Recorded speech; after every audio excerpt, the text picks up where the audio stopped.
কয়লা পাচার মামলার তদন্তে এবার বুদবুদ থানার ওসিকে তলব করা হলো। বুদবুদ থানার ওসি মনোরঞ্জন মণ্ডলকে তলব করলো ইডি। লালা ঘনিষ্ঠ কয়লা ব্যবসায়ী চিন্ময় মণ্ডলকেও ইডির তরফে তলব করা হয়েছে।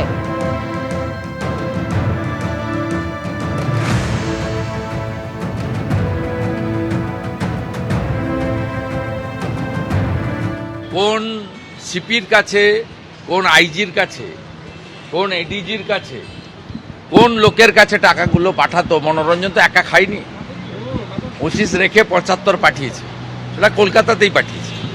সেটা কোথায় পাঠিয়েছে জানা দরকার।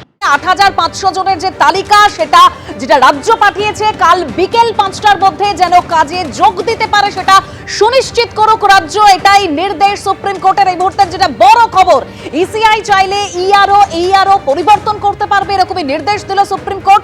বাকি অফিসাররা যাদের ইসিআই যোগ্য মনে করবে, মাইক্রো অবজারভারদের মতোই ইআরওদের সাহায্য করতে পারবে।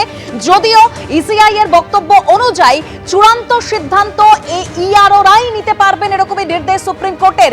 1 অথবা 2 দিনের ট্রেনিং এর পর রাজ্যের অফিসাররা মাইক্রো অবজারভার হিসেবে কাজ করতে পারবে। তবে স্ক্রুটিনির সময়সীমা, সেই সময়সীমা আরো 1 সপ্তাহ বৃদ্ধির নির্দেশ দিল সুপ্রিম কোর্ট। আমি আবারও চলে যাব অতনু হালদারের কাছে। অতনু, তাহলে যে 14 তারিখ যে চূড়ান্ত তালিকা প্রকাশ হওয়ার কথা ছিল, তাহলে সেটা কি হচ্ছে না? দেখো, যদি 1 সপ্তাহ আরো সময়সীমা বেড়ে যায়, আজকে হচ্ছে গিয়ে 5 তারিখ, আজকে হচ্ছে 9 তারিখ, আর 5 দিন পরে হচ্ছে 14 তারিখ, তাহলে পরে যদি 1 সপ্তাহ স্ক্রুটিনির সময়সীমা বাড়ানো হয়, তাহলে পরে কোনোভাবেই 14 তারিখ ফাইনাল রোল প্রকাশ হচ্ছে না, এটা তো পরিষ্কার।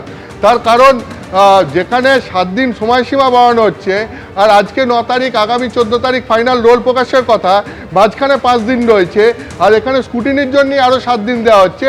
ফলে এটা পরিষ্কার যে কোনোভাবেই 14 তারিখ আর ফাইনাল রোল প্রকাশ হচ্ছে না। মানে যেহেতু পুরো প্রক্রিয়াটা 1 সপ্তাহ পিছিয়ে গেল, ফলে অন্ততপক্ষে ফাইনাল রোল প্রকাশ আরও 1 সপ্তাহ পিছিয়ে যাবে, সেটা বোঝাই যাচ্ছে। যদিও ইলেকশন কমিশন আজকে সুপ্রিম কোর্টে জানিয়েছে যে আগামী 48 ঘন্টার মধ্যে তারা পরিস্থিতি বিচার করে জানাবে যে ঠিক কবে কি হচ্ছে। তো এটা তো গেল 1। 2, আমি তোমাকে বলছি আবার পুরো অর্ডারটা সুপ্রিম কোর্টের, সেইটা আমি তোমাকে আরেকবার বলছি যে প্রথম কথা হচ্ছে, রাজ্য যে 8500 অফিসারের নাম দিয়েছে জাতীয় নির্বাচন কমিশনের হয়ে কাজ করার জন্য, সেই 8500 অফিসারকে আগামীকাল বিকেল 5টার মধ্যে রাজ্য সরকারের হয়ে নির্বাচন কমিশনকে রিপোর্ট করতে হবে। এবং নির্বাচন কমিশনের কাছে রিপোর্ট করার পর নির্বাচন কমিশন তাদের প্রশিক্ষণ দিয়ে কাজে লাগাবে। এর মধ্যে কোনো অফিসারকে যদি তারা অযোগ্য মনে করেন, তাহলে তার নাম তারা বাদ দিতে পারবেন, তার পরিবর্তে তারা অফিসার চাইতে পারবেন। আর যে সমস্ত যোগ্য অফিসাররা থাকবেন, তারা ইআরওদেরকে কাজে সাহায্য করতে পারবেন।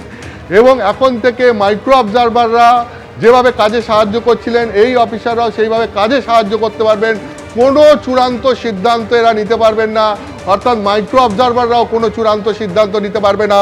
চূড়ান্ত সিদ্ধান্ত যা নেওয়ার, সেটা শুধুমাত্র ইআরও নেবেন। এবং তার পাশাপাশি হচ্ছে যে পুরো স্ক্রুটিনির সময়সীমা আরও 1 সপ্তাহ বাড়ানো হলো।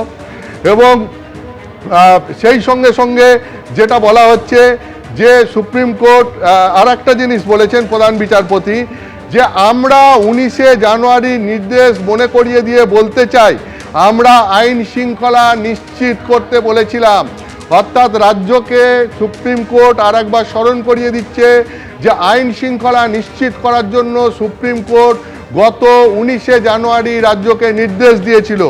কিন্তু তারপরেও আইন শৃঙ্খলা নিয়ে এই এসআইআর সংক্রান্ত ব্যাপারে নানান অভিযোগ রয়েছে। সেই কারণে রাজ্যের ডিজিপিকে হলফনামা দিয়ে জানাতে হবে যে কেন এই পরিস্থিতি হচ্ছে। রাজ্যের ডিজিপিকে ল অ্যান্ড অর্ডার সংক্রান্ত বিষয় নিয়ে হলফনামা দিয়ে সুপ্রিম কোর্টকে জানাতে হবে, এবং হলফনামা দিয়ে জানাতে হবে। এবং রাজ্যের ডিজিপিকে এই ব্যাপারে শোকজ করা হয়েছে যে কেন সুপ্রিম কোর্ট নির্দেশ দেওয়ার পরেও সেটা যথাযথ মানা হচ্ছে না, কেন এসআইআর চলাকালীন নির্বাচন কমিশন বা তার অফিসারদেরকে রাজ্য পুলিশ যথাযথ নিরাপত্তা দিতে পারছে না। এই ব্যাপারে রাজ্য পুলিশের ডিজিপিকে শোকজ করল সুপ্রিম কোর্ট। অর্থাৎ আমি তোমাকে আবার বলছি, একই সঙ্গে যেরকম রাজ্যের পক্ষে গেল ঠিক রাজ্যের বিপক্ষেও অনেকগুলো বিষয় গেল। মাইক্রো অবজারভাররা কোনো চূড়ান্ত সিদ্ধান্ত নিতে পারবেন না, এটা যেরকম রাজ্যের পক্ষে গেল। রাজ্যের যেরকম অভিযোগ ছিল যে মাইক্রো অবজারভাররা নাম ডিলিট করে দিচ্ছে, অথচ তাদের সেটা করার কথা নয়, এই ব্যাপারে নির্দেশ যেরকম রাজ্যের পক্ষে গেল, একইভাবে রাজ্য যেরকম চেয়েছিল আরও সময় নিয়ে হোক এবং সেক্ষেত্রে স্কুটিনির সময়সীমা আরও 1 সপ্তাহ বাড়িয়ে রাজ্যের অফিসারদেরকে নির্বাচন কমিশনের কাজে ডেপুট করিয়ে তাদেরকে দিয়ে কাজ করানো হবে, ইয়ারোরাই চূড়ান্ত সিদ্ধান্ত নিতে পারবেন, এটাও রাজ্যের পক্ষে গেল। ঠিক অন্যদিকে নির্বাচন কমিশনের পক্ষেও একাধিক সিদ্ধান্ত গেল।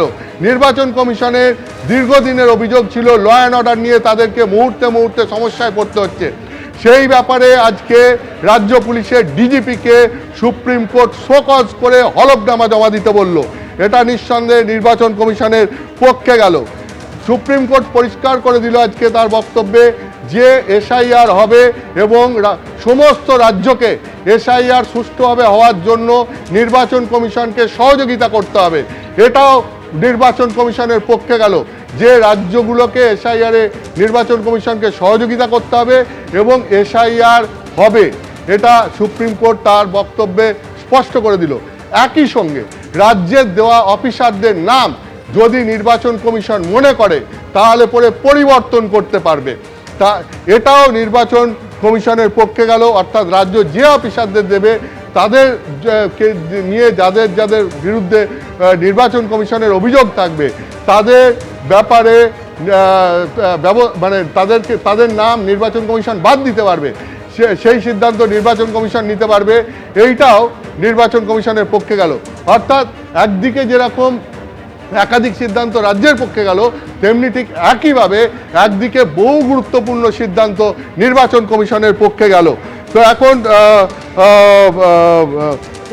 এখন এই হচ্ছে পুরো বিষয় এবং এরপর আরও পুরো অর্ডার বেরোলে পরে আরও পরিষ্কারভাবে বোঝা যাবে যে ঠিক কী গুরুত্বপূর্ণ সিদ্ধান্ত আজকে হলো। সুপ্রিম কোর্ট তার অর্ডার শিটে কী গুরুত্বপূর্ণ সিদ্ধান্তের কথা আজকে লিখছে। প্রাথমিকভাবে এখনো পর্যন্ত এইটুকুই জানা যাচ্ছে।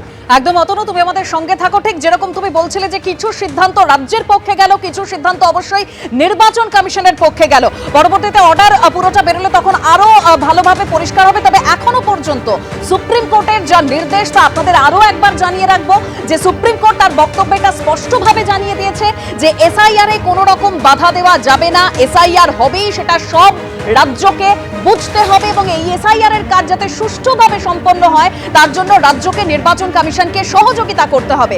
তারই পাশাপাশি ৮৫০৫ জনের তালিকা যেটা রাজ্য দিয়েছে, কাল বিকেল ৫টার মধ্যে যেন তারা কাজে যোগ দিতে পারে সেটা সুনিশ্চিত করতে হবে রাজ্যকে। ইসিআই চাইলে এইআরও পরিবর্তন করতে পারবে, এরকমই নির্দেশ দিয়েছে সুপ্রিম কোর্ট। এবিপি আনন্দ, এগিয়ে থাকে, এগিয়ে রাখে।